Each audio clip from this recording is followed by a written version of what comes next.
मंगलाचरण करेंगे। ओम नमः सिद्धेभ्य जय श्री ओम नमः सिद्धेभ्य जय श्री ओम नमः सिद्धेभ्य। मंगलम भगवान वीरो मंगलम गौतमो गणी मंगलम कुंद कुंदाद्यो जैन धर्मोस्तु मंगलम। सर्वमंगल मांगल्यम सर्व कल्याण कारकम प्रधानम सर्वधर्माणां जैनम जयतु शासेनम। जैनम जयतु शासेनम जैनम जयतु शासेनम। डॉक्टर उज्ज्वला शाह द्वारा रचित पंचलब्धि ग्रंथ हम पढ़ रहे हैं, जिसके माध्यम से हमने जो करणान योग परिचय में जो विषय पढ़ा था उसमें से काफी कुछ हमने रिवाइज किया। नाम कर्म की 93 प्रकृतियों के बारे में विस्तार से जाना। तो टोटल कर्म की जो प्रकृतियां हैं 148 प्रकृति या 122 प्रकृति, उनका स्वरूप समझा। प्रशस्त अप्रशस्त का भेद समझा। घाती आघाती के बारे में जाना। और ये जाना कि सम्यक दर्शन प्राप्त करने के लिए वास्तव में ये डिटेलिंग की जरूरत तो नहीं है, उसके बिना भी हो सकता है, लेकिन इसके बिना जो जैसे होता है वो वही विषय वस्तु है जिनका शास्त्रों में उल्लेख किया जाता है कि सम्यक दर्शन कैसे प्राप्त होता है। लेकिन साथ साथ में जितनी बातों की जिज्ञासा हमें जीवन में होती है, बहुत सारी भौतिक चीजों की जिज्ञासा होती है संसार में, ये कैसे हो रहा है, वो कैसे हो रहा है, ज्वार भाटे कैसे आते हैं, भूकंप कैसे आता है, बादल कैसे बनते हैं, बिजली कैसे चमकती है, आसपास रहने वाली घटनाओं को जानने का हमें जिज्ञासा सबको होती है। ठीक उसी प्रकार से सभी जीवों को ये जानकर जानने की इच्छा होती है कि लोग संसार में दुखी क्यों रहते हैं, कोई बीमार होते हैं, कोई स्वस्थ रहते हैं, कोई गरीब रहते हैं, कोई अमीर हैं, किन्हीं को बहुत मुसीबतें झेलनी पड़ती हैं, कोई बहुत ऐशो आराम में रहता है। तो पशु आदि दिखाई देते हैं, उनको मार खाते हुए देखते हैं। तो सहज ही मन में एक कुतूहल होता है कि ये सब विविधताएं क्यों पाई जाती हैं। तो जब वो विविधताओं की ओर देखते हैं तो उनको ये कर्म सिद्धांत के बारे में मालूम पड़ता है, और संसार का हर एक प्राणी उस कर्म सिद्धांत से जुड़ा हुआ है। वो जानने से हमें बहुत सारी जिज्ञासाएं शांत होती हैं। हमें अपने वर्तमान पर्याय का और भूतकाल पर्यायों का ज्ञान होता है। संसार चक्र से कैसे निकला जाता है, कैसे उसमें फंसे हैं ये जाना जाता है, और कैसे उससे निकला जाता है, ये सब बातें डिटेल में जानने से मिलती हैं। जिससे न केवल हमारी जिज्ञासा शांत होती है, बल्कि हमें सतमार्ग भी मिल जाता है। इसलिए इन सब बातों को जानने का अपना महत्व है। तो कल हमने जो पढ़ा था उससे आगे चलते हैं। सर, उससे पहले एक जिज्ञासा थी। कल कल जो बात पूछा था हाँ। उसी के बारे में। हाँ बोलिए। जो अप्रशस्त प्रशस्त के बारे में जो कल एक्सप्लेन किया था। हाँ। आयु कर्म में आपकी तीन प्रशस्त कर्म, नो कर्म की होती है हाँ। केवल। और उसमें एक ही क्या कहते हैं अप्रशस्त होती है, जो कि नरक गति की है। और दूसरा गति में आपका, आपने बताया था कि वो तिरंच वाली जो प्रशस्त बताई थी आयु कर्म में, वो क्या कहते हैं उसमें अप्रशस्त बताई है गति में। हम्म। मेरा कहने का मतलब ये है, लॉजिकली मैं इसमें कन्विंस नहीं हो पा रहा हूँ हम्म। कि जो प्रकृति होगी वो तो एक साथ ही निकले होगी, और एक साथ ही अप्रशस्त प्रशस्त कैसे हो सकती है। उसका जो परिणमन होगा हम्म। नामक्रम की प्रकृति का, वो तो एक हाँ। समय में ही होगा दोनों का। तो दोनों एक साथ अप्रशस्त प्रशस्त कैसे हो सकती है। अच्छा, दो चीज मैं आपको बताऊं पहले तो। कल जो नीरजा जी ने पूछा था, आपने पूछा था कि थोड़ा हम हमको जो कंफ्यूजन गति और आयु में जो होता है उसको मैं दूसरे प्रकार से बताता हूँ। पहले शुरुआत यहाँ से करते हैं कि जीव को अपने अशुभ कर्मों के फलस्वरूप एक पैकेज मिला, और मान लीजिए कि वो तिर्यंच गति में चला गया। मैं गति शब्द यूज कर रहा हूँ, तिर्यंच गति में चला गया। तिर्यंच गति में उसमें वो कुत्ता बना, शुकर बना, जो भी बना, वहां तिर्यंचों के प्रति जिस तरह का व्यवहार होता है, तिर्यंचों को जिस तरह के कष्ट भोगने पड़ते हैं, वो कष्ट उसने भोगे। और कब तक भोगे? जब तक कि उसकी उस पर्याय की संबंधी आयु थी। तो गति तो हमें मालूम पड़ गई कि वो गया किसमें, तिर्यंच गति में गया। अब वहां उस तिरंज गति में जितने वर्ष तक वो जीवित रहा और उसने उस तरह की त्रासनाएं भोगी, वो उतना समय उसके लिए वो तिरंज की आयु कहा जाएगा। है ना? आयु और गति में मैं आपको रिलेशन बता रहा हूँ कि अगर अपन उल्टा चलें, आयु की बात पहले ना करके पहले गति की बात करते हैं, कि वो तिरंज गति में गया, और तिरंज गति में जो भी विभिन्न उसकी अवस्थाएं होती हैं उनमें गया, और वहां तिरंज संबंधी यातनाओं को उसने भोगा, और जितने समय तक भोगा उसको तिरंज आयु कहेंगे। इसमें तो कोई शक नहीं किसी को। नहीं नहीं, अब कोई। दूसरी बात यह है कि जो आयु है और गति है, ये दोनों अलग अलग कर्म के भेद हैं। जो गति है वो नाम कर्म का एक भेद है, और आयु जो है वो चार आयुओं में से एक आयु है। वो स्वतंत्र कर्म है। आयु, नाम, गोत्र और वेदनी चार मुख्य अघातीय कर्म हैं। और ये जो गति है, ये गति नाम कर्म की 93 प्रकृतियों में से एक प्रकृति है। अब सवाल ये है कि जब गति की बात करते हैं तो वो जो तिर्यंच गति है, वो अशुभ प्रकृति या अप्रशस्त प्रकृति क्यों बन जाती है? जबकि तिर्यंच का जो शरीर है, तिर्यंच की जो आयु है, उसको हम शुभ में गिनते हैं। तो ये अंतर क्यों है? तो उसका अंतर मैंने कल आपको बताया था कि तिर्यंच गति में जाना कोई अच्छे काम की वजह से तो होता नहीं। एक तो, हेलो, जय जय, अभी मीटिंग है, 9:15 आ रहे हैं ना। बस याद दिलाने के लिए, आप बिजी रहते हो। गाड़ी में अटेंड करूंगा मैं, जैसे पहुंच गया तो ठीक है, नहीं तो गाड़ी बात करते हैं।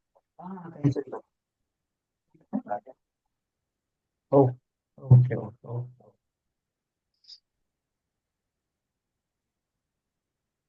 तो जो तिर्यंच गति है वो तो पक्का हमें मालूम है कि वो गति हमारे किसी पाप कर्मों के कारण ही मिलती, पुण्य से तो मिलती नहीं। इसलिए इसमें नो डाउट कि वो जो है अशुभ प्रकृति है। तो अगर हम गति के हिसाब से माने, यानी वो गति या गत, हमारी जो गत हो गई या दुर्गत हो गई, वो सब हमारे कर्मों के, खोटे कर्मों के हिसाब से हुई। इसलिए चाहे नरक गति है चाहे तिर्यंच गति है, ये दोनों ही गतियां अशुभ के कर्म के कारण से होती, इसमें कोई डाउट नहीं। ये आवाज चली गई क्या? नहीं नहीं, नहीं गई, आपकी प्रॉब्लम है आपके उसमें। हेलो। हाँ, नहीं नहीं, आवाज नहीं गई है। हाँ आवाज चली गई। हाँ, अभी आ रही आप है आपको आवाज? दिखवा लो आप जरा। अभी आ रही है? गुणवाला जी, अभी आ रही है आवाज? तो तो तो ये यही जो, तो बता रही है कि आवाज नहीं आ रही, तो आप जो बोल रहे हैं उनको तो आ नहीं रही ना। हाँ हाँ, बिल्कुल वो सही है। लग रहा है उनका कुछ वो स्पीकर वगैरह का, माइक का कुछ इशू हुआ, कुछ टच वच हो गया होगा, कुछ ब्लूटूथ वगैरह से। उनको। तो उनको ये जो जरा दो, म्यूट कर दीजिए जरा उनको। हाँ, म्यूट है, उन्होंने कर रखा है। तो ये जो मैंने आपको बात बताई, देव गति और मनुष्य गति है, वो अच्छे कार्यों से होती है, ये तो आप मानते हो। जी हाँ। और तन्निरक गति, तिर्यंच गति अशुभ कर्मों के वजह से होती है, ये भी अपन जानते हैं। हम्म।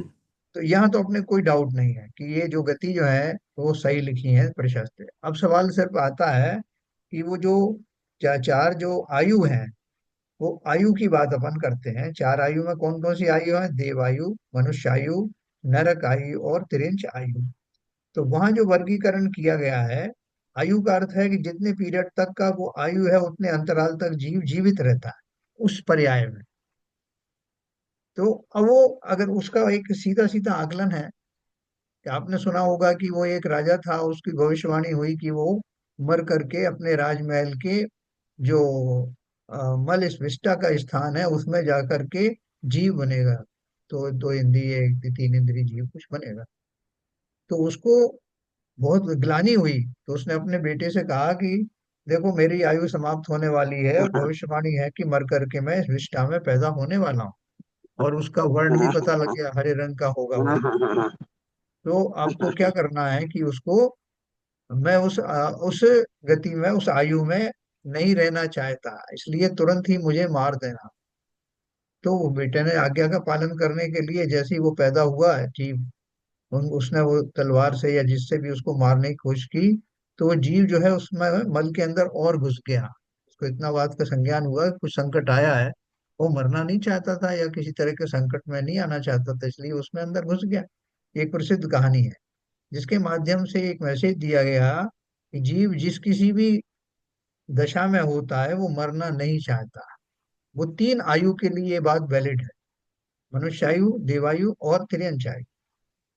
लेकिन मनुष्य एक सिर्फ नरक जो आयु है, नरक में जीव जीना नहीं चाहता, वो मरना चाहता है लेकिन मौत आती नहीं। इसलिए इस अपेक्षा से आप समझें कि वो जो तीन आयु हैं, देवायु, मनुष्य आयु और तिर्यंच आयु, तीनों ही शुभ आयु हैं, क्योंकि जीव उनको चाहता है, उनमें एक बार फंस जाए तो मरना नहीं चाहता। जबकि नरक आयु वाला जीव निरंतर मरने की कामना करता है। इससे कंक्लूड होता है कि जो नरकायु है वो बहुत अप्रशस्त जाति।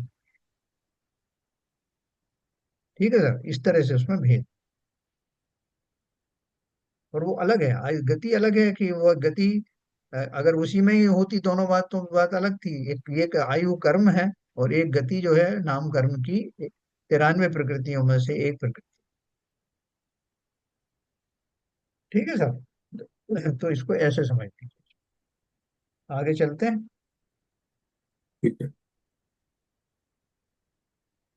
देखो अपन ने ये पढ़ा था, किसी ने कुछ पूछा था कि ये सब जानने के लिए क्या आवश्यक है। ये यहाँ क्वेश्चन पूछा था कि जानने की जरूरत क्यों है, और ये सब जो है उसके बिना, इन जाने के बिना बिना भी सम्यक दर्शन हो सकता है क्या। तो उसका उन्होंने जवाब दिया था, कोई जीव यदि कर्म के संबंध में कुछ नहीं जानता हो तो भी उसे सम्यक तो हो सकता है। हाँ, इतना जरूरी है कि उसे जिनेन्द्र कथित प्रयोजन भूत सात तत्वों का ज्यों का त्यों श्रद्धान हो। सम्यक्त होने के लिए जो आवश्यकता है वो क्या है, बाकी चीजें आप जानो या ना जानो, लेकिन जिनेन्द्र कथित प्रयोजन भूत सात तत्वों का ज्यों का त्यों श्रद्धान हो। नहीं, जैसा उसमें बताया गया है वस्तु, आपको वैसा ही के वैसा समझ में आए, श्रद्धान हो जाए, परीक्षा द्वारा तत्व निर्णय किया हो। आप स्वयं उन सब चीजों को पढ़ें, देखें, और तब आपको उसका एहसास होगा। देखो अभी कल उनका फोन आया बीवी जन साहब का, तो वो कह रहे थे कि जो बात मैंने खाली सुनी थी कि साहब वो जो अमुक व्यक्ति का ऑपरेशन होने वाला था तो उन्होंने बिना एनेस्थीसिया के ऑपरेशन कराया, वहाँ कहा कि खाली एक जिनवाणी मेरे हाथ में दे दो और मैं, मुझे एनेस्थीसिया की जरूरत नहीं। तो उनका उपयोग वहां गया तो उनको वो दुख दर्द मालूम ही नहीं हुआ। तो बोल रहे आज मेरे ऊपर से वही गुजरा कि मैं इतना अस्वस्थ होने के समय में बहुत ज्यादा दुखी था, लेकिन मैंने एक जो एक समाधि भावना, एक किसी की लिखी हुई एक कवि पढ़ा, काव्य पढ़ा, जिसका उन्होंने डाला भी है अपने ग्रुप में, वो उसको पढ़ करके मुझे इतनी शांति हुई क्योंकि मैं उसमें खो गया। उन क्षणों में मुझे लगा कि वास्तव में धर्म है ही ये, हम जो बाह्य क्रियाएं करते हैं उनमें कुछ नहीं धरा, असली धर्म तो ये है कि मैं उन भावों में खो गया और फलस्वरूप मुझे बहुत सुखद लगा। इतनी पीड़ाओं के बावजूद भी मैं उन पीड़ाओं को एकदम भूल गया, और मुझे वो अपना आत्मिक ध्यान जो हुआ उससे बहुत राहत मिली। तो वो उन्होंने अपने मन से, पूरे अपने हृदय को से वो बात कही। तो जब जीव उनमें पूरी श्रद्धा पूर्वक सुनता है या सुनते सुनते श्रद्धावंत हो जाता है, तब उसको इन बातों का की गहराई और उसकी हकीकत मालूम पड़ती है। तो यहाँ भी वो भी बोल रहे हैं, ज्यों का त्यों श्रद्धान हो, परीक्षा द्वारा तत्व निर्णय किया हो, कि मैंने खुद देखा उन भावों से मुझे इतना सुकून क्यों मिला।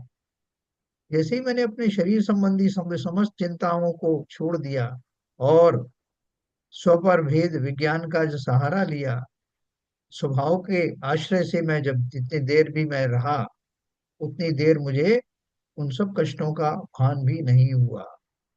तो इसलिए सम्यक दर्शन के लिए उन्होंने क्या बोला, जिनेन्द्र कथित प्रयोजन हो सात तत्वों का ज्यों का त्यों श्रद्धान हो, परीक्षा द्वारा तत्व निर्णय किया हो, स्वपर का भेद ज्ञान हो, अपना स्वरूप यथार्थ भाषित हो, कर्म के बंध में और उसके फल में प्राप्त सामग्री में उसे कर्तृत्व भोक्तृत्व बुद्धि ना हो, शरीर आदि और राग आदि में अहम बुद्धि ममत बुद्धि ना हो। ये सब जो बातें बता दी, तो यही तो सम्यक दर्शन के लक्षण बताए, ये सम्यक दर्शन प्राप्त करने के उपाय हैं।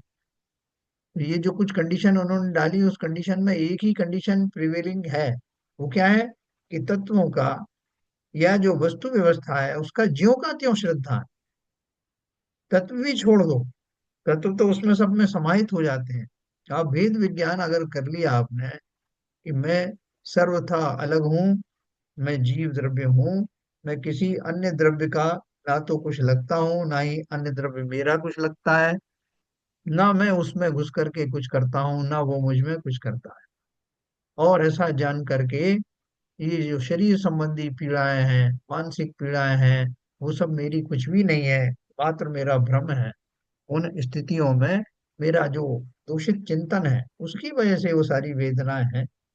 ऐसा चिंतन करके जब गज कुमार मुनि संपूर्ण शरीर में अग्नि लगने के बावजूद भी इस तरह का चिंतन कर सकते हैं, हम और आपको तो प्रतिकूलताएं है ही क्या, बहुत छोटी सी प्रतिकूलता है, लेकिन ऐसा चिंतन किया जा सकता है, इसी भाव में इसी पर्याय में किया जा सकता है। और इन उसके लिए आपको कोई बहुत दुख संकट आने का इंतजार करने की जरूरत नहीं। संसार तो दुखों से भरा ही हुआ है, निरंतर दुख चल रहे हैं।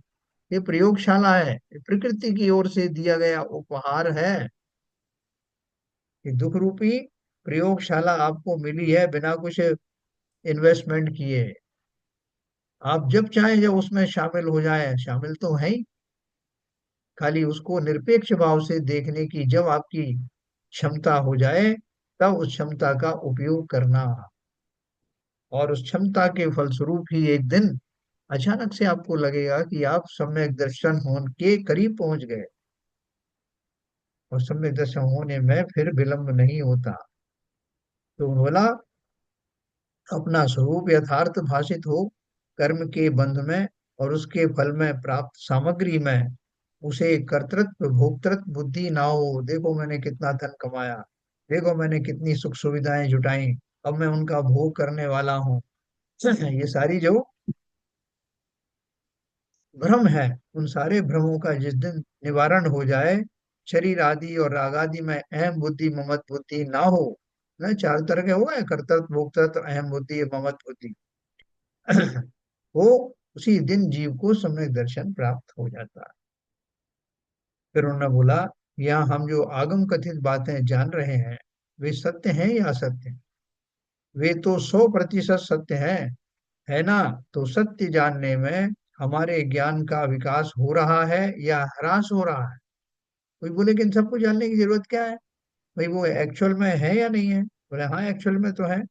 तो आपको, अगर आपको जानने का मन हो, जो हकीकत आपके आसपास है, जितना आपका मन करे उतना जान लो। ज्ञान तो अगाध है, लेकिन जो आपकी जिज्ञासाएं हैं उनको आप जितना जानना चाहेंगे उतना आपको जानने को मिलेगा। टीवी पर समाचार जानने के लिए सब लोग कितने उत्सुक रहते हैं, दुनिया भर की खबरें जानने के लिए जिज्ञासा होती है। और यह जीव अपने में क्या हो रहा है इस बात से बेखबर रहता हुआ अन्य खबरें जानने के लिए पागल है। हमारे प्रति समय के परिणामों के निमित्त से कर्म कितने और किस तरह के, हाँ, कर्म कितने और किस तरह बंधते हैं, ये सब, ये कब कितना और क्या फल देते हैं, क्या कर्मबंध और कर्मफल से हमारा अस्तित्व भिन्न है या नहीं, क्या इनसे छूटने का भी कोई उपाय हो सकता है, पुण्य करने से मोक्ष मार्ग शुरू होगा या नहीं, इन बातों का इसे विचार ही नहीं, और देखा देखी कुछ करके समाधान मानता है। देखो अपन ने अभी इतना जो इतनी पुस्तकें पढ़ी, इतने ग्रंथ पढ़े, उनके निकल के सार क्या आया? कि समस्त संसार के समस्त जीव दुखी हैं और वो सुखी होना चाहते, लेकिन उनकी दो प्रॉब्लम। एक तो वो ये जानते नहीं है कि जिसे सुख पाना है वो कौन है, उसका स्वरूप क्या है। आप बोलोगे साहब इसमें क्या जानने की बात है, मैं सुखी होना चाहता हूँ, मैं का अर्थ क्या, मैं का अर्थ ये मनुष्य पर्याय, ये शरीर नहीं। मैं का अर्थ है आत्म तत्व, क्योंकि मैं आत्मा ही हूँ, ये जान लिया। जब जान लिया तो आत्मा को कौन सी वस्तुओं से सुख मिलता है वो जानना दूसरा नंबर का प्रश्न है। तो आत्मा को किससे सुख मिलता है बताओ भाई जरा, भोजन करने से। हाँ ललित जी, आत्मा को किससे सुख ये तो मिलेगा। हम सब मिथ्या दृष्टि है ना, तो अभी तो हमारे सुख का परिभाषा ये लगे ना, एक्चुअली खोटी खोटा परिभाषा है तो। इस सारी तरीके की इच्छाओं की पूर्ति करता है ना, भूख मंडली पे भूख की लेकिन एक करता ये है। है कि जैसे अभी हम स्वाध्याय आपका अटेंड करते हैं रोज, तो इसमें कोई हमारी इंद्रिय या कुछ केवल, और इस समय जो हमें सुख की अनुभूति होती है वो क्यों होती है एक्चुअली, तो मतलब यही स्वभाव है हमारा, ये मतलब आत्मा की बात है, आत्मा को जानने का जो हमारा प्रयास है वो हमको सुख का अनुभव कराता है। पर क्या है कि केवल 1 घंटे के लिए रहता है, वैसे उसके बाद फिर वापस हम आ जाते हैं। है ना। देखो मैंने आपको दो बात बताई थी कि हमें जो किसी ने कोई जानवर को पाला, किसी ने कुत्ते को पाला, किसी ने खरगोश को पाला, किसी ने हिरण को पाला, किसी ने तोते को पाला, तो हम क्या चाहते हैं, कि उसके बारे में जानकारी जुटाएं कि वो किस तरह की चीजों से वो उसके लिए सुख का वातावरण निर्मित होता है।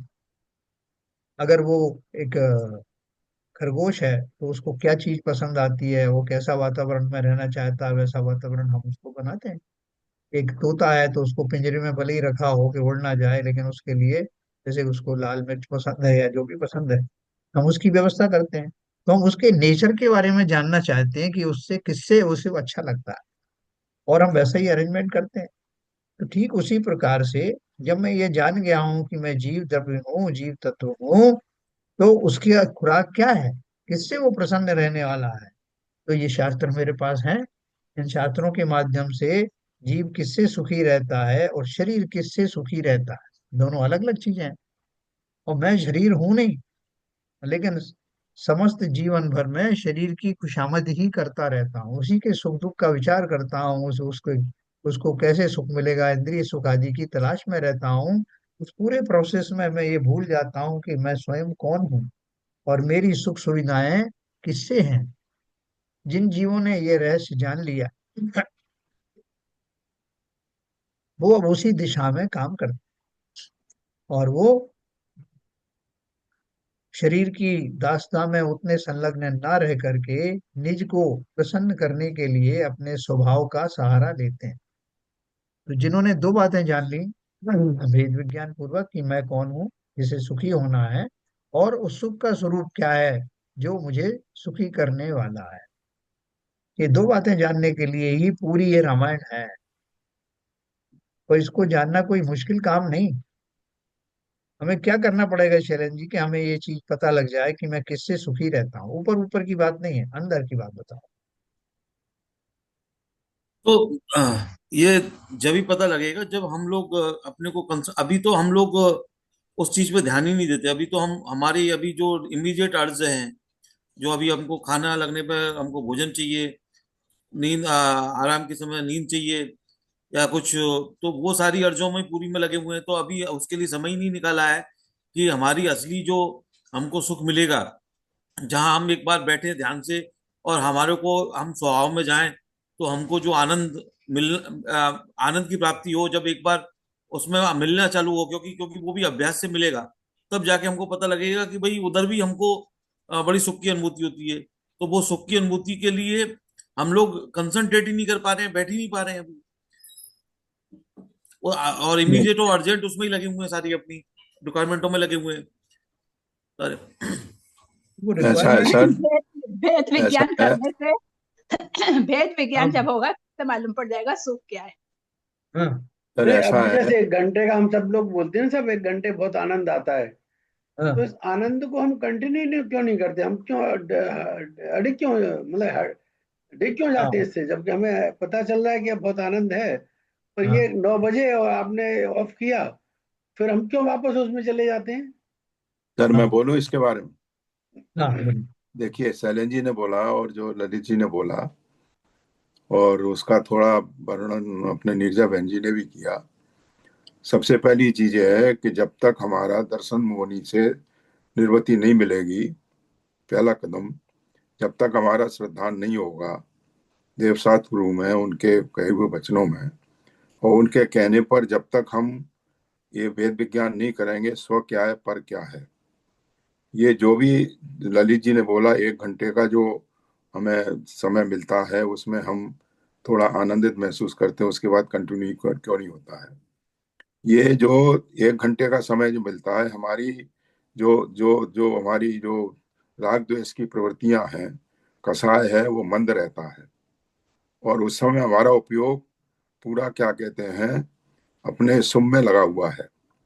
सुख में लगे रहने से हमें सुख प्रकृति का जो सुख का आनंद का आभास होता है।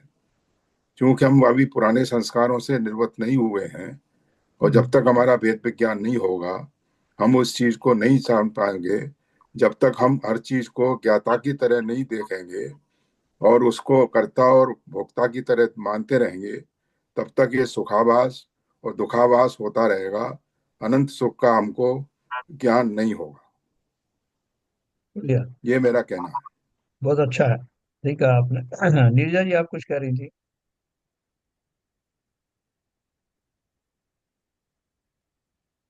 नीरजा जी। मेरा यही था कि भेद विज्ञान जब होगा तब हम समझ पाएंगे कि सुख क्या है, क्योंकि उस समय हम अपने आत्मा को समझ सकेंगे कि आत्मा अलग है और शरीर अलग है, शरीर मैं नहीं हूँ। और आत्मा का स्वभाव तो सुख ही सुख है, आनंद ही आनंद है। बहुत बढ़िया। देखो, शिवजन साहब ने भी ठीक कहा, आपने भी सही कहा, शैलन जी ने भी बोला। ये जैसे ललित जी ने बोला है कि 1 घंटे के लिए हमें थोड़ा सुकून मिलता है, बाद में हम वापस वहीं चले जाते हैं। तो देखो, जैसे कोई जीव बहुत रोगी होता है तो उसको कुछ औषधि बताते हैं, साहब ये आप जो है ये औषधि खाते रहना। तो जब हम औषधि खाते हैं, जब तक खाते रहते हैं, हमको वो लगता है कि वो रोग दबा हुआ है, उभर के नहीं आ रहा है। और जैसे औषधि खाना बंद कर देते हैं, वो रोग पुनः आ जाता है। क्योंकि वो जो रोगाणु है वो हमारे शरीर के अंदर विद्यमान है, और वो औषधि के का निमित्त पा करके कुछ काल के लिए शमित हो जाते हैं, लेकिन वो गए नहीं। तो जो लोग चाहते हैं कि दवा लेने के बाद वो चाहते हैं कि इस दवा से भी छुटकारा मिल जाए और मैं निरोग बना रहूं, तो उन्हें उस तरह का पथ्य वगैरह बताते हैं कि आप ऐसा भोजन करिए, निरंतर ऐसे सादा करिए, ऐसे एक्सरसाइज करिए, इससे आपको औषधि की आवश्यकता नहीं पड़ेगी, आप निरंतर स्वस्थ रहेंगे। और जो वो करके देखते हैं तो वास्तव में उनको औषधि की जरूरत फिर नहीं पड़ती, क्योंकि इनका पूरा जीवन ही औषधमय हो जाता है। ठीक उसी प्रकार से जिन्होंने इससे ये टेस्ट करके जान लिया कि 1 घंटे में मेरी कषाय मंद रहती है तब मुझे अच्छा लगता है, तो क्यों ना हम ऐसा उपाय करें कि मेरी वो संपूर्ण कषाय पूरे जीवन भर के लिए मंद बनी रहें।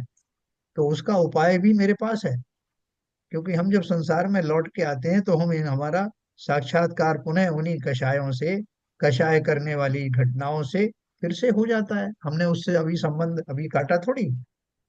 तो वो संबंध को दूर करने के लिए हमें निरंतर वो भावनाएं भानी है कि संसार में सुख है नहीं।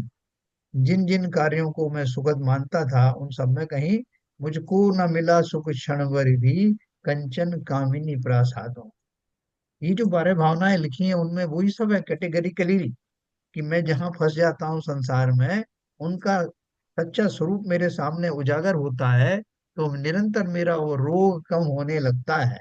और कम होने से 1 घंटे का स्वाध्याय जो है वो तो खाली इंडिकेटिव था, अब मेरा पूरा जीवन ही स्वाध्यायमय हो जाता है। मैं निरंतर ही उस दिशा में चलता हूँ, मैं खाता पीता अभी भी हूँ, मैं अभी सारी संसारिक क्रियाएं करता हूँ, लेकिन वो जो बद परहेजी है उससे मैं निरंतर बचा रहता हूँ, और मैं उसी लाइफ स्टाइल को एडॉप्ट करता हूँ जिसमें मैं स्वस्थ रह सकता हूँ। ये सब लाइफ स्टाइल की बात। और देखो, विशेष तौर से जो जीव अभी 60 से ऊपर हो गए, या जिनकी जो पारिवारिक जिम्मेदारियां हैं वो लिमिटेड हो गई हैं, उनको तो इस अवसर का तुरंत फायदा उठाना चाहिए कि अब मैं कुछ ये पर्याय मेरी कुछ समय तक ही है, और मैंने बहुत संसार के लिए किया, या उसमें निमित्त बना, और बहुत लोग मेरे निमित्त बने। लेकिन अब मैं इस कर्म सिद्धांत को जान करके अपना जो पूरा दायरा है उसको समेटूं, और समेट करके अपनी सारी ऊर्जा को स्वा में लगाऊं, या इस सिद्धांत को जानने में इसमें पूरा पुरुषार्थ लगा दूं, सीधा सीधा फल मिलने वाला। मुझे उसके लिए कोई भोजन त्याग भी नहीं करना पड़ रहा है। जो जो मेरी जो स्वाभाविक में आवश्यकताएं हैं, वो आवश्यकताओं की पूर्ति करते हुए भी मैं इन दशाओं में से गुजर सकता हूँ। तो देखो उन्होंने आगे लिखा भी है, मोक्ष मार्ग कठिन है क्या?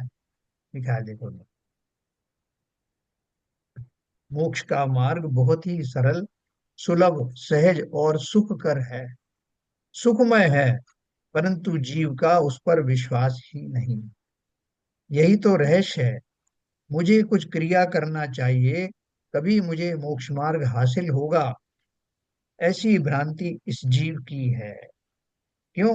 क्योंकि हम निरंतर कुछ ना कुछ करते हैं ना। धन कमाने के लिए हम कुछ करते हैं तब धन मिलता है। जब हम जो बीमारी होती है तो कुछ दवाई लेते हैं तब वो बीमारी दबती है।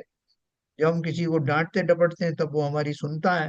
तो हमारा वो जो इनर्शिया बनी हुई है, वो हमारा उस तरह का एक्सपीरियंस बना हुआ है, वही धारणाएं बनी हुई है, इसलिए हमें डर लगता है।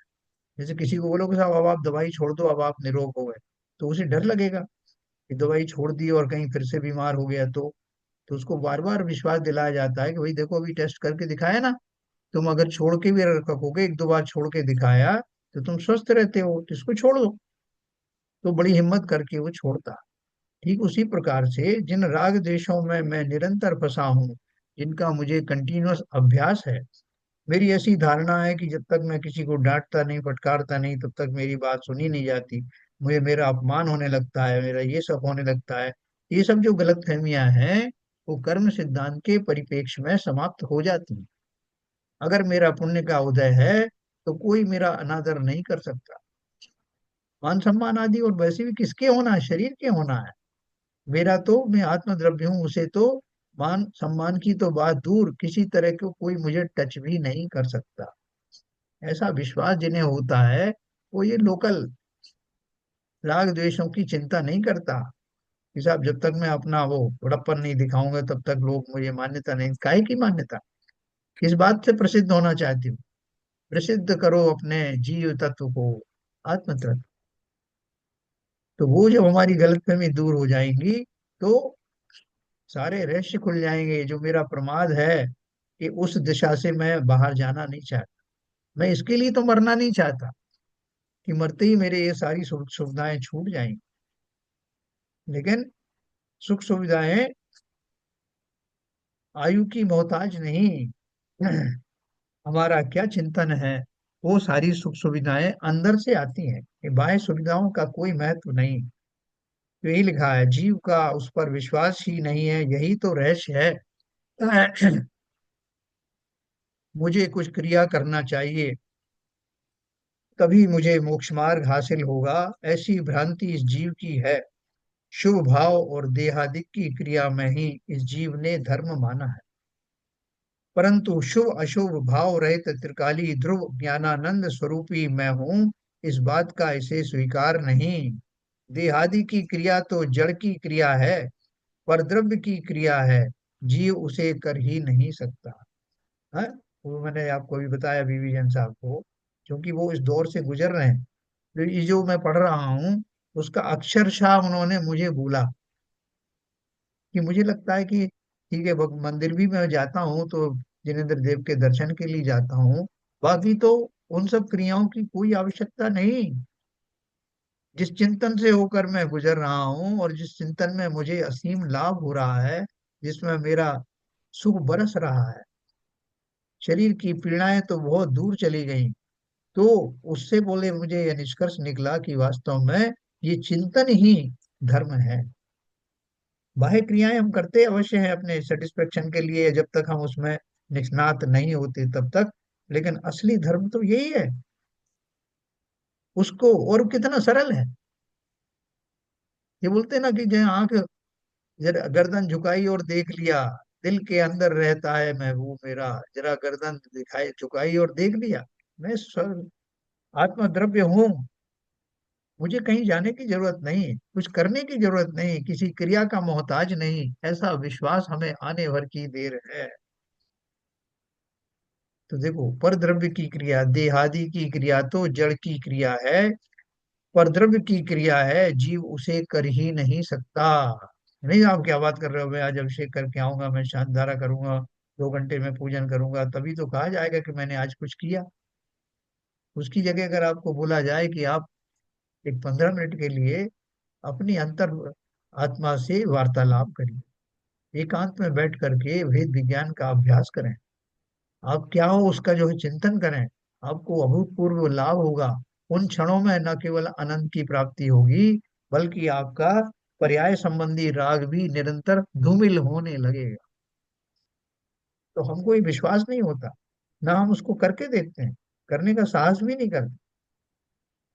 तो शुभ अशुभ राग तो विभाव है, स्वभाव नहीं है, जीव के स्वभाव से विरुद्ध भाव है। तो फिर विभाव करके इसके स्वभाव पर्याय कैसे प्रकट होगी? कि बोए पेड़ बबूल का, बीज बबूल का, आम कहाँ से हो? है। तो जब हम विवाह कर रहे हैं, ये सब राग द्वेष आदि विवाह में आते हैं, शारीरिक क्रियाओं से, ये क्रियाएं मेरी हैं ऐसा विवाह भाव रख रहे हैं, तो स्वभाव पर्याय कैसे प्रकट होगी? दिशा ही बदलना पड़ेगा। हम विपरीत दिशाओं में चलते गए तो कितनी भी दूर चले जाएं, हम स्वभाव से और दूर होते जाएं। सम्यक दर्शन रूप स्वभाव पर्याय प्रकट होने पर मोक्ष मार्ग प्रारंभ होता है। सबसे पहले जो आप सबने बताया कि मेरा कार्य तो शुरू जब ही होता है, कोई व्यक्ति चला जा रहा है और वो एक दिशा में जा रहा है, जो दिशा मुझे जाना है दिल्ली, और वो बम्बई की दिशा में जा रहा है, तो वो जा रहा है, मैं रोक रहा हूँ, वो और दूर चला जा रहा है, और मैं बड़ा दुखी हो रहा हूँ कि देखो ये कितना दूर जा रहा है, अब ये इस तरफ कब आएगा? और मैं देख रहा हूँ कि वो आ ही नहीं रहा। लेकिन अचानक कि वो रुक गया, और रुक करके उसने अबाउट टर्न किया और उस मार्ग की तरफ अपने मुख को मोड़ा जिस मार्ग पर उसे वास्तव में चलना चाहिए। उतने मात्र से मुझे विश्वास हो गया कि अब इसने सही दिशा पकड़ ली, अब आज नहीं तो कल ये दिल्ली जरूर पहुंचेगा। खाली मुख बदलने से, दिशा परिवर्तन करने से, उस उस दिशा की ओर मुख करने मात्र से विश्वास हो गया कि अब ये सही दिशा में आ गया, और वहां से प्रारंभ होगा उसका सही दिशा में चलने का।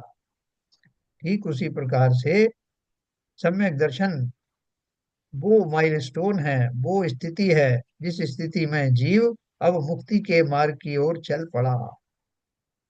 इसलिए सम्यक दर्शन रूप स्वभाव पर्याय प्रकट होने पर मोक्ष मार्ग प्रारंभ होता है। उसके पहले जीवों के 5 लब्धियां होती है ना, ये लक्षण है। उसको बोलो कि भैया जब तुम दिल्ली की तरफ आओगे तो तुम्हें कैसे विश्वास होगे तुम सही रोड पर आ गए? तो उसको 5 जो है, जो लैंडमार्क हैं बता दिए जाते हैं कि जब आप चलोगे तो आपको ये 5 लैंडमार्क मिलेंगे, उससे आपको विश्वास हो जाएगा कि आप सही मार्ग पर चल रहे हैं। तो वो लैंडमार्क क्या है? 5 लब्धियां हैं। उनका स्वरूप समझने के लिए कुछ पारिभाषिक शब्दों का ज्ञान होना आवश्यक है। अब उनका विचार करते हैं। देखो, अपन इतनी दूर से चल करके बिल्कुल कदम दर कदम सही दिशा में आ गए। अब मैंने वो सम्यक दर्शन रूपी मेरा रास्ता पकड़ लिया। उसके वो जो लैंडमार्क आने वाले हैं, उनके बारे में बताया जा रहा है कि तुम क्या कैसे पहचान करोगे। हम पहले अनेक बार पढ़ चुके हैं कि कर्म का बंध 4 प्रकार से होता है। जिन कर्म प्रकृतियों का बंध होता है वह तो प्रकृति बंध है। कौन से टाइप के कर्म है? जितनी संख्या में कर्म परमाणु बंधते हैं, परमाणुओं की उस संख्या को प्रदेश बंध कहते हैं। एक समय में अनंत कर्म परमाणु बंधते हैं, उन्हें समय प्रबद्ध अर्थात एक समय में बंधने वाले कहते हैं। है ना, एक समय प्रति समय बनते हैं ना, तो एक एक समय में जितना लॉट कर्मों का आता है उसे समय प्रबद्ध बोलते हैं, एक समय में बंधने वाले कर्म। बंद होते समय यह निश्चित होता है कि वह कर्म अधिक से अधिक कितने काल तक जीव से निबद्ध रहेगा। कौन सा कर्म? सभी कर्म जो उतने देर के अंदर में जुट जाते हैं। एक समय में जुटने वाले कर्म अलग अलग होंगे ना, 8 कर्म होंगे और उनकी समस्त प्रकृतियां होंगी, उत्तर प्रकृतियां होंगी। अब उसके कितने परमाणु आएंगे उसको समय प्रबद्ध कहा, जिन्हें प्रदेश बंद भी कहा। और उसके बाद में वो कितने समय तक रहेंगे स्थिति कहलाई। फिर अधिक से अधिक कितने काल तक जीव से निबद्ध रहेगा, बंधा हुआ रहेगा, और कब वह अकर्म रूप होकर निकल जाएगा। कोई भी कर्म परमानेंट नहीं है। देखो संसार में एक ही द्रव्य, बाकी द्रव्य भी अपनी अपनी जगह पर हैं, लेकिन अपन परमाणु स्कंदों के बारे में बात कर रहे हैं जिनसे रोज मोज पाला पड़ता है। और आत्म द्रव्य की अपन दो द्रव्यों की मुख्य रूप से बात करते हैं। तो कोई भी उद्गल की जो पर्याय है वो दीर्घ काल तक टिकती नहीं, हमेशा के लिए रहती नहीं। मेरा तो उसी से वास्ता पड़ता ना। और उन पर्यायों के बीच में मैं अक्षुण हूँ, अविनाशी हूँ, मेरा कभी नाश होता नहीं। बाकी सब टेम्परेरी हैं, आते हैं चले जाते हैं। कर्म रूपी पुद्गल स्कंद भी आते हैं और चले जाते हैं। कब आएंगे कब जाएंगे उनका नियम है, लेकिन जाएंगे अवश्य। आएंगे भी संसारी दशा में और जाएंगे भी अवश्य। तो बोल रहे हैं बंद होते समय यह निश्चित होता है कि वह कर्म अधिक से अधिक कितने काल तक जीव से निबद्ध रहेगा, बंधा हुआ रहेगा, और कब वह अकर्म रूप होकर निकल जाएगा। इस कालावधि को स्थिति बंध कहते हैं। उन कर्म परमाणुओं में फल देने की जो शक्ति है उसे अनुभाग बंध कहते हैं। बंद होने के पश्चात कर्म जीव के प्रदेशों में पड़ा रहता है। आज बंद कर लिया, आप निश्चिंत हो गए। आपको लोगों ने बहुत समझाया कैसा कर्म बांध रहे हो भैया, इनका फल क्या होगा जानते हो क्या? बोले हमने बहुत जीवों को देखा है, हमसे ज्यादा खोटे कर्म उन्होंने बांधे हैं, प्रत्यक्ष हमने देखा है। उनका क्या हुआ? उनका भी अभी तक कुछ बिगड़ा नहीं। तो ये बिना हमके उनको इस तरह से हमें डराने की जरूरत नहीं है। हमने बहुत जीव देखे हैं जिनका कुछ नहीं बाल बांका हुआ और खूब खोटे कर्म कर रहे हैं और खूब मजे कर रहे हैं। इसलिए आप मुझे डराओ मत। ऐसा कह करके मैं भी उन कर्मों का निरंतर बंद करता रहता हूँ। लेकिन हो क्या रहा है कि बंद होने के पश्चात कर्म जीव के प्रदेशों में पड़ा रहता है, बंधा हुआ रहता है। उसे सत्व या कर्म की सत्ता कहते हैं। है ना? देखो अपन जब पढ़ने वाले हैं आगे तो पूरा पूरा एक एक के जो है ना वॉल्यूम एक माता जी ने लिखा है।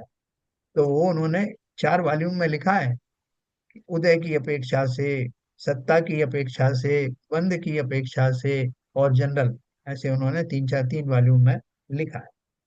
ये सत्ता की अपेक्षा जो है उसी को आबाधा काल कहते हैं। नहीं, आगे देखिए आगे देखिए। कर्म का बंद होने के पश्चात विशिष्ट काल तक उदय या उदीर्णा नहीं होती, उसे आबाधा काल कहते हैं।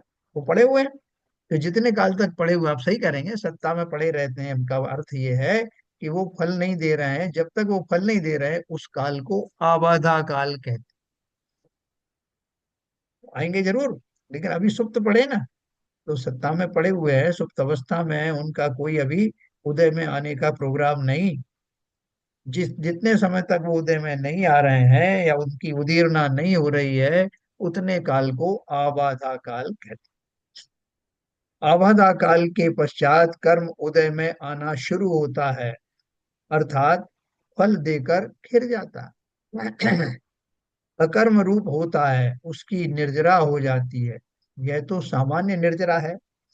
सभी कर्मों के बारे में ऐसा ही हो रहा है। आपने कुछ नहीं किया, आपने तो जो सहज में आपके जो विकार आदि के भाव आए थे, सहज क्यों कहा मैंने?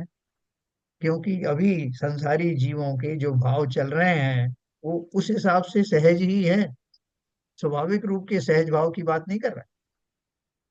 हम जिन कर्मों के साये में जी रहे हैं, जो पर्यायों से जुड़े हुए जो हमारे भाव आदि आ रहे हैं, वो मेरे उन भावों के प्रतिफल स्वरूप जो कुछ भी उन कर्मों की स्थिति बन रही है, जितने समय एक समय में कर्म आए जीव के भावों के निमित्त से, वो समय प्रबद्ध रूप से आकर सत्ता में स्थित हो जाते हैं। ये खेल मैं आज से थोड़ी खेल रहा हूँ, अनादि काल से खेल रहा हूँ। वो आता है पूरा लौट कर्मांड शरीर बन करके आत्म प्रदेशों पर छा जाता है। उनका जब जब जिस जिस कर्म का जब उदय का समय आता है, मैच्योरिटी काल आता है, वो आके अपना रंग दिखाते हैं और निर्जरित होकर चले जाते हैं। हर बार उनके फल में मैं दुखी सुखी होता हूँ और फिर नए कर्मों को बांधता रहता हूँ। ये खेल कभी बंद होता नहीं। तो यह सामान्य निर्जरा है, मोक्ष मार्ग वाली निर्जरा नहीं है।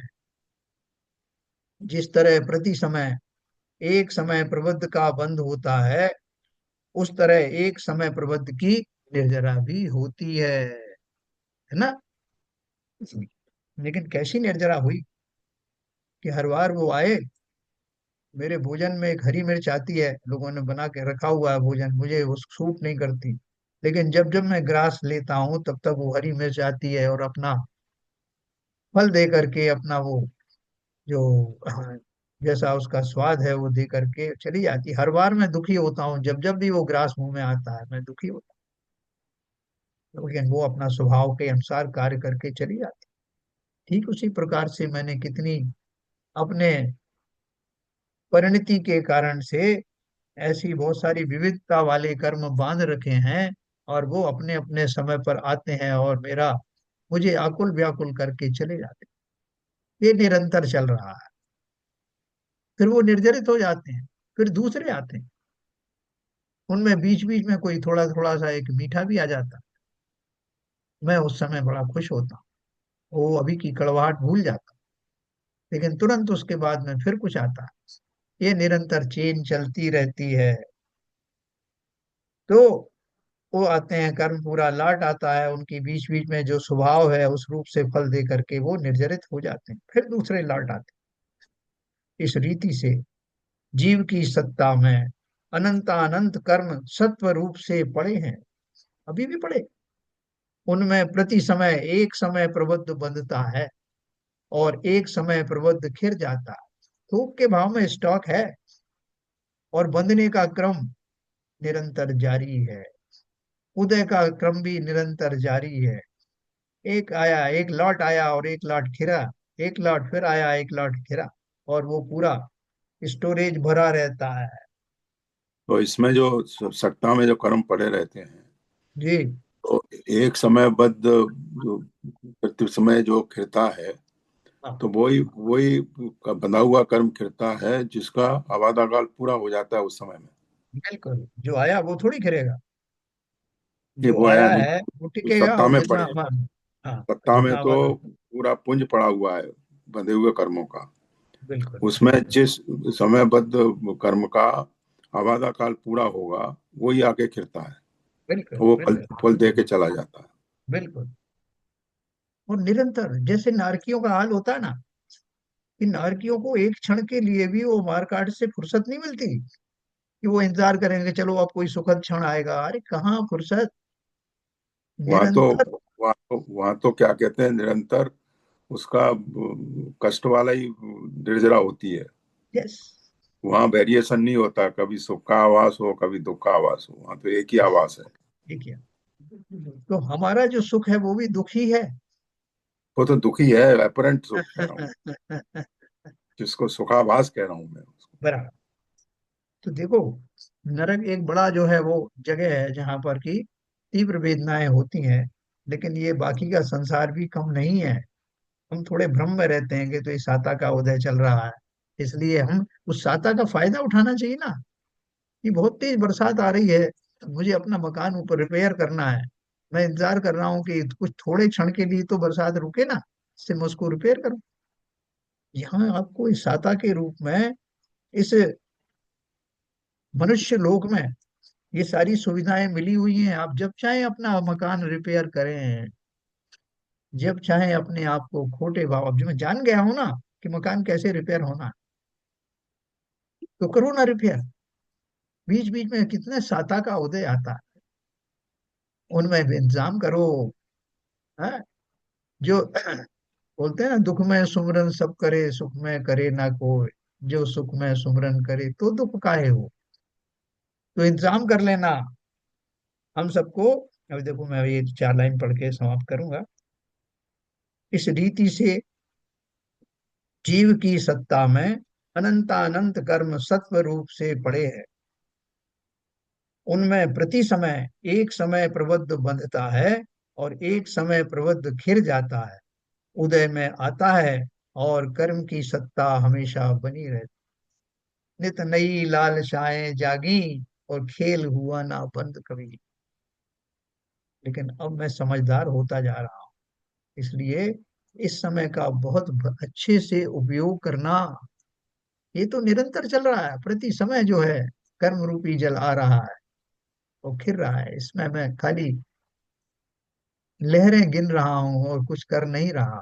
इस पानी में आते जाते लहरों को देख रहा हूँ, और उन्हीं में होने वाले उतार चढ़ाव से दुखी सुखी हो रहा हूँ। उससे निकलने का मार्ग सदगुरु ने हमें बता भी दिया है, लेकिन हम इतने प्रमादी हैं, हमारी इतनी इनर्शिया बनी हुई है कि हम उसमें से निकलने का साहस ही नहीं जुटा पा रहे हैं, मन ही नहीं कर रहे हैं। देख रहे हैं अपने आप को दुखी सुखी होते। तो हमारा साहस जगाने का ये सारा कार्य है। इसी अपन सिलसिले को आगे पढ़ेंगे कि ये जो जो मैकेनिज्म है कर्मों का आने का और जाने का, ये कैसे हो रहा है। ये और आगे अपन पढ़ेंगे कि किस तरह से जो है वो सत्ता में बने रहते हैं, कैसे उदय में आते हैं, कैसे उनका जो स्तंभन है वो भी होता है, कैसे संक्रमण आदि होता है। ये सब अपन कल पढ़ने वाले हैं। ठीक है सर। बहुत बढ़िया। हाँ, देखो ये सब पढ़ने से, जैसे अभी ललित जी ने बोला कि वो 1 घंटे के लिए हमारे जो भाव हैं वो, उनका फर्क पड़ता है। ऐसा नहीं कि हमें उनका कुछ लाभ नहीं मिलने वाला। 2-3 फायदे तो तुरंत होते हैं। एक तो उस 1 घंटे में मेरे जो कर्म सामान्य गति और रीति से बंध रहे थे, उनमें अवश्य ही बहुत मंदता आ जाती है। उनका अनुभाग कम होता है, स्थिति कम कम होती है, प्रदेश बंद कम होता है, कषाय कम होने के कारण से। अप्रशस्त प्रकृतियां प्रशस्त रूप में सामने आती हैं, और उससे अर्जित हुआ वो ज्ञान मुझे आगे की दिशा बनाने में, दिशा निर्देश देने में काम आता है। कितने लाभ हैं और उन बहुत क्षणों से में। अनुपयोगी कार्यों से बच जाते हैं। बिल्कुल। बहुत से अनुपयोगी कारण हैं, जैसे कहीं जाने का है, किसी ने बुलाया है, कहीं किसी हाँ, पार्टी में बुलाया किसी ने आपको, तो आपका टाइम है 8 से 9 का, तो आप उस चीज को अवॉइड कर देते हो। तो 1 घंटे की वजह से आप, हो सकता है 2-3 घंटे का समय की बचत हो जाती है आपकी। बिल्कुल सही कह रहे हो आप। नहीं, दूसरा क्या है कि ये जो विवेचना होती है, इसके सबकॉन्शियस माइंड में जो पॉजिटिविटी स्टेब्लिश होती है, वो एक इनडायरेक्ट फायदा भी है। बिल्कुल बिल्कुल। ये सर एक भ्रम है कि हम सिर्फ 1 घंटे का ही फायदा है, क्योंकि ऐसा तो नहीं हो सकता कि हम इतने दिनों से सुन रहे हैं, जो बाकी के जो 23 घंटे हैं उसमें जो हमारा बिहेवियर है, जो हमारी सोच है, उसमें कहीं ना कहीं तो बदलाव आया होगा। क्या हम स्वाध्याय जब से हमने सुनना शुरू किया, उससे पहले हम किसी बात पे जितना क्रोधित होते थे, आज भी उतना ही होते हैं? क्या हम नहीं, जितनी बिल्कुल कषाय पहले करते थे उतनी ही आज भी करते हैं? वो हमें पता नहीं चलता, क्योंकि हमें कंटिन्यूस करते हैं। लेकिन अगर कोई दूसरा व्यक्ति ऑब्जर्व कर रहा होगा तो उसको डिफरेंस नजर आ जाएगा। बिल्कुल बहुत सही कह रहे और हैं। ये कहने की बात है कि 1 घंटा है वो, उसका इफेक्ट बाकी के 23 घंटे में भी कहीं ना कहीं पड़ रहा है। नहीं, और वही जहाँ मैंने कहा था जहाँ कर विपुल भी जी लेते कि हैं, जहाँ पर कर भी लेते हैं, क्रोध वगैरह आ भी जाता है, तो इमीडिएटली रियलाइज होता है कि क्या कर रहे हैं। हाँ, नहीं, विपुल जी मतलब आपने सही कहा। वो जो जो अफेक्ट आता है वो सबकॉन्शियस माइंड का, जो फर्दर एक्टिविटी पे जो अफेक्ट पड़ता है, तो ये कंटिन्यूस प्रोसेस है। उससे रिफॉर्म तो होता है, रिफॉर्मेशन तो हो रहा है, ऐसी बात नहीं है। हमको खुद को ही महसूस होता है वो रिफॉर्म। आप कोई हिल स्टेशन से होके जाते हैं तो काफी दूर तक, जब उस हिल स्टेशन छोड़ने के बाद भी काफी दूर तक उसका एहसास चलता है, और उसके बाद आपको मेमोरी में बना रहता है। हाँ, उस मेमोरी को एंजॉय करते गए, बहुत अच्छा लगा। तो ये बहुत सही आप लोगों ने कहा। ये विषय, ये जो हमारे को मिला है, और वो शैलन जी ने भी सही कहा, बहुत सारी मुसीबतों से बच जाते हैं। कल मेरे को किसी ने बोला जन्माष्टमी के दिन के चलो भैया, सोसाइटी के लोगों ने बोला गोविंदा जी के उसमें चलो, मटकी फोड़ में चलो।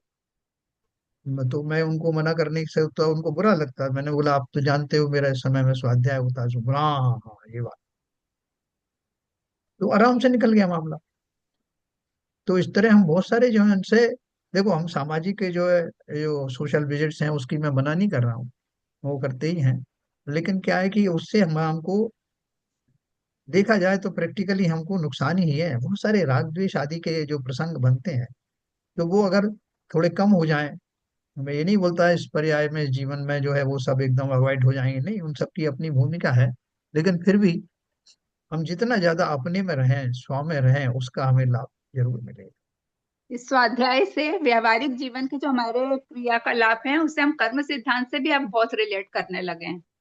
जी। तो उसका वो भी समझ में आता है कि नहीं, ये नहीं करना है, ये हो रहा है तो क्यों हो रहा है, इसके पीछे कर्म सिद्धांत ही काम कर रहा है, कभी प्रारब्ध में किया होगा।